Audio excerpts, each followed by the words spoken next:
Use subtle pauses between major sections, but keep the entire script as one continuous narration. You're sitting on the edge of the couch. The TV is on, casting a faint, flickering glow across the room.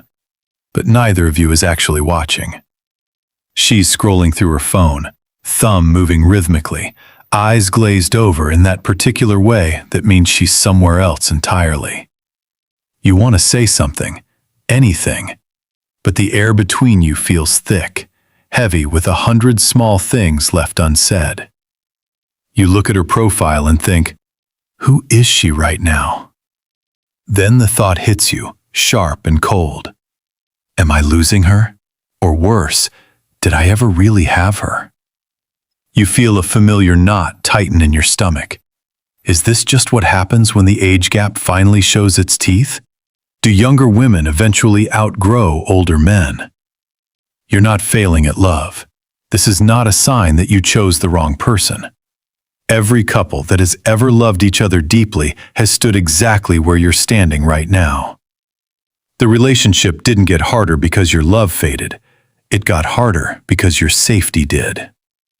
By the end of this video, you'll know exactly what those silent, hidden tests mean and how to pass them with absolute grace, turning that creeping distance into the deepest, most unshakable connection you've ever shared. Let's get into it. Most couples believe that when a partner starts pulling away, picking fights, or acting distant, it's a clear sign of disrespect or fading interest. They think, she's being difficult, or she's just testing my patience for no rational reason. But the real truth is far more tender and far more profound. Her nervous system is reading you before her conscious mind can even catch up. When safety leaves a relationship, the love doesn't disappear. It simply goes underground. What looks like a frustrating test is usually a desperate, unspoken bid for reassurance. It's her asking, without using any words at all, "Are you still here? Are you still strong enough to hold me when I'm messy?" Most people miss this entirely because they're busy defending their ego instead of listening to the quiet fear beneath the behavior. You don't drift apart because you stopped caring. You drift apart because you stopped being curious about each other's hidden fears. Trying harder without changing the underlying emotional tone just makes a disconnected partner withdraw further. This isn't a communication hack. This is just what two emotionally mature people naturally do when they finally understand how humans actually bond and break. Here is the first hidden sign, and it usually shows up as what feels like completely unnecessary drama. Most couples see this as a random, irrational fight. She picks a battle over something trivial, like how you loaded the dishwasher, or the slight edge in your tone of voice. It feels completely disproportionate to the situation. But beneath the surface, her attachment system is screaming for proof of your emotional stability.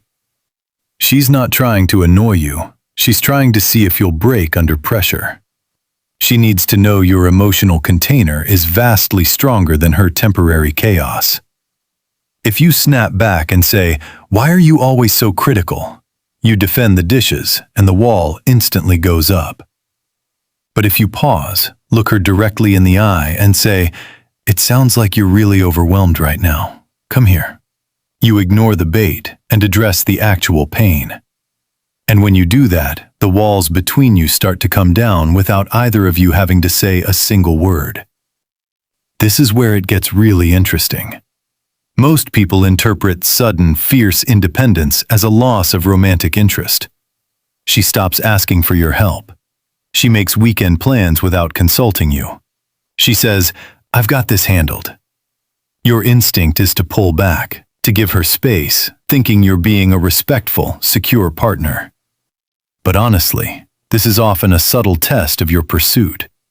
She's checking to see if you'll let her go easily. She wants to feel actively chosen, not just passively tolerated. If you shrug and say, "Okay, cool," and retreat to your own hobby, she feels quietly, deeply abandoned. But if you smile and say, "I love seeing you handle that so well," but I'm right here if you want to team up later. You validate her strength while keeping the door wide open. That's the shift that turns a relationship that feels like a constant negotiation into one that feels like a true refuge. And this is the one most couples never figure out. Most couples ignore the subtle, almost invisible shifts in social settings. She casually mentions an ex, or a younger guy at work, or a friend's exciting new partner. It feels like a direct comparison. It stings. You feel a sudden wave of inadequacy. But her brain is quietly registering. Does he feel secure enough to hear this without crumbling? She's testing your core confidence, not triggering your jealousy. She needs to know you're not threatened by her expanding world. If you get quiet, cold, or make a snide, passive-aggressive comment, you shrink. But if you lean in, genuinely curious, and say, "Tell me more about that. What did you like about that interaction?" you remain completely grounded. Something in her is saying, "He doesn't need me to fix his insecurity. He just needs me to be real." Here's the part no one talks about. Most people miss this sign entirely because it's so quiet. She stops sharing her wild dreams. She stops crying in front of you. She becomes easy and low maintenance. It feels peaceful on the surface, but it's actually deeply dangerous. She's testing if you'll notice her emotional absence. She's waiting to see if you'll actively pursue her inner world, not just appreciate her physical presence.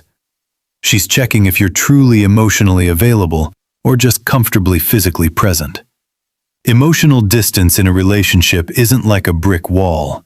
It's like scar tissue that forms slowly over 100 small moments that never got repaired. If you simply enjoy the peace and assume everything is fine, the drift accelerates silently. But if you ask, "What's been on your mind lately?